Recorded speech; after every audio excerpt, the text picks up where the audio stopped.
Paix et joie du Christ. Paix et joie du Christ. Amen. Alléluia. Paix et joie du Christ. Amen. Alléluia. Paix et joie du Christ. Amen. Alléluia. Chers amis dans le Christ,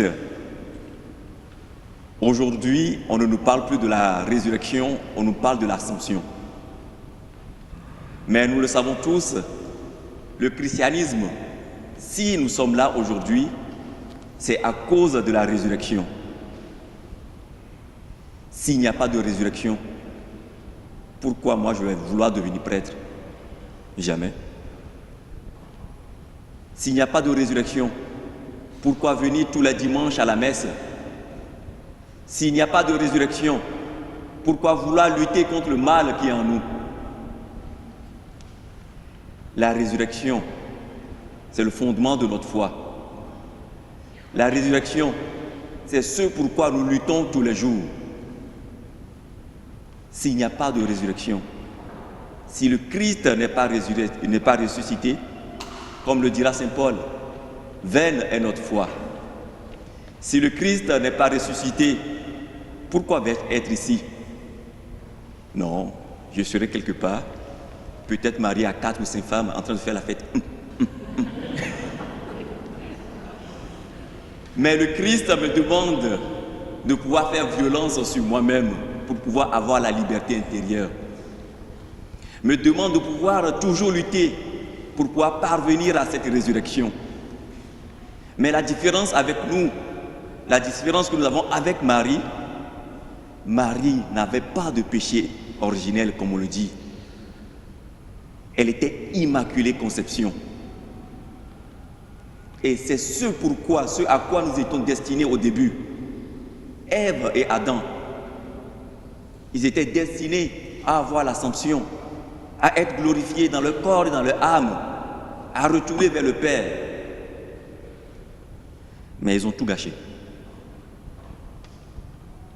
Avec le péché originel, avec le péché, ils ont tout gâché. Mais ce n'était pas encore la fin. Avec Marie, nous avons eu encore une chance. Marie, par son oui, elle a eu à concevoir le Christ. Dieu est descendu sur terre. Dieu a pris chair tout comme nous. Et Dieu, c'est Jésus. Il a eu à traverser toute la vie tout comme nous. Nos péchés, même s'il était Dieu sans péché, il a pris nos péchés. Et au lieu d'être glorifié tout comme Marie, il est mort à cause de nos péchés. Et il nous dit, ce n'est pas encore la fin, puisqu'il a eu la résurrection. L'ascension, Marie a eu cette grâce de pouvoir dire oui. Et je pense que c'est ce qu'elle nous apprend aujourd'hui, à pouvoir dire oui à Dieu. Elle avait la possibilité de pouvoir dire non. Et là, elle décline. Elle devient tout comme nous. Mais elle a dit oui. Et elle a tenu jusqu'au bout. Marie, regardons sa vie. Souvent, nous pensons qu'être chrétien, tout va bien se passer, on n'aura pas de problème. Elle a connu tous les problèmes du monde. Chacun d'entre nous se retrouve en Marie. Elle était enceinte. Mais Joseph n'était pas le père. Imaginez la vue de la société. Qu'est-ce qu'on allait dire d'elle? Aujourd'hui, tu tombes enceinte, tu ne connais pas le père. Avec la vue de la société, tu es capable de te donner la mort. Mais Marie te dit à toi aujourd'hui, qui a eu à faire des erreurs et qui a donné naissance à une fille, ou bien peut-être qui pense à l'avortement, elle te dit que ce n'est pas encore la fin. Elle te dit qu'elle a traversé cette situation. Regardons Marie.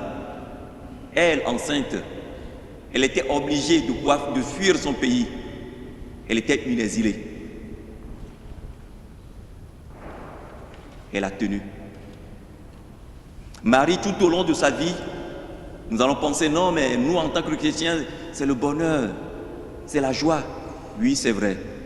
Mais ce bonheur, ça se conçoit dans la souffrance. Ce bonheur passe par l'éducation. Ce bonheur passe par des principes. Ce bonheur passe par le oui à Dieu. Et ces oui à Dieu, ce n'est pas facile. Marie, elle a souffert. Chacun d'entre nous peut se retrouver dans la vie de Marie. Regardez son fils fouetté. Regardez son fils rejeté. Mais elle était là. Elle ne comprenait rien de tout ce qui se passait. Même son fils a eu à le rejeter. On peut dire a eu à le rejeter. Heureuse es-tu, celle qui a porté ce fils. Et lui, il dit non. Heureux celui qui garde ma parole. C'est comme si son fils le rejetait. Bon nombre de mamans aujourd'hui n'ont plus les nouvelles de leurs enfants. N'ont plus les nouvelles de leurs petits-enfants. Est-ce à dire qu'il faut les rejeter? Non.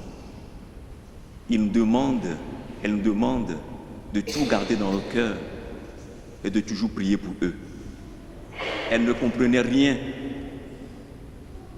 mais elle a gardé la volonté de Dieu, qui est l'amour. Nous ne devons pas répondre à la violence par la violence, non. Elle est le premier modèle des chrétiens. Elle est la première personne qui nous montre la voie à suivre pour pouvoir se configurer au Christ. Aujourd'hui, nous la fêtons, nous la vénérons, mais pas comme avant. Avant, il y avait des processions. On sortait Marie, on rendait gloire à Marie. Mais aujourd'hui, on ne l'a plus. Mais pourquoi? La transmission, ça n'a pas été. Est-ce que c'est l'Église, les prêtres qui n'ont pas fait leur devoir? Je ne saurais le dire. Mais ce n'est pas encore la fin. Je suis sûr que si nous, en tant que chrétiens aujourd'hui, on se mobilise, ça peut recommencer. Et non seulement ça nous aide, nous, en tant que chrétiens, mais ça transforme notre société. Ceux qui se disent là pour la paix, mais font la violence, trouveront en Marie un modèle et peuvent se convertir. Si notre société va mal aujourd'hui, je pense que c'est aussi de notre faute en tant que chrétiens. On n'a pas su imiter Marie comme il le faut. Nous venons à l'église, mais est-ce que nous arrivons à faire la volonté de Dieu comme Marie a eu à le faire? Est-ce que nous arrivons à pouvoir être en chemin comme Marie pour aller vers Élisabeth?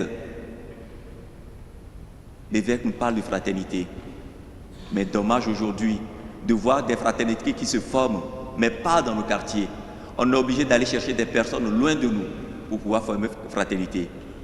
Alors que nous avons des voisins, des voisines que nous ne connaissons pas.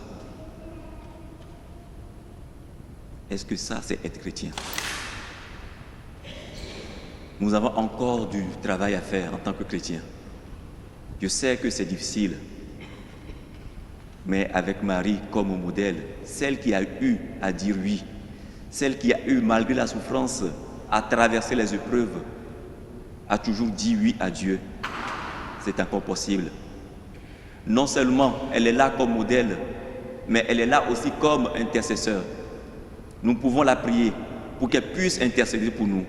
Et comme dans la première lecture, avec les grands exorcistes, on sait que quand ça devient difficile, par nos prières, il suffit d'invoquer Marie et le diable part. Dans nos difficultés intérieures, dans nos souffrances, invoquons Marie pour qu'elle puisse faire dégager le démon qui est en nous. Le diable qui nous inspire des choses à ne pas aller vers l'amour du Christ, à ne pas aller vers l'amour de Dieu. Que par cette Eucharistie, la Sainte Vierge Marie puisse intercéder pour nous, pour que nous puissions petit à petit la prendre comme modèle, faire comme elle est devenue de vrais chrétiens, l'image du Christ, et tendre vers la ressemblance de Dieu. Amen.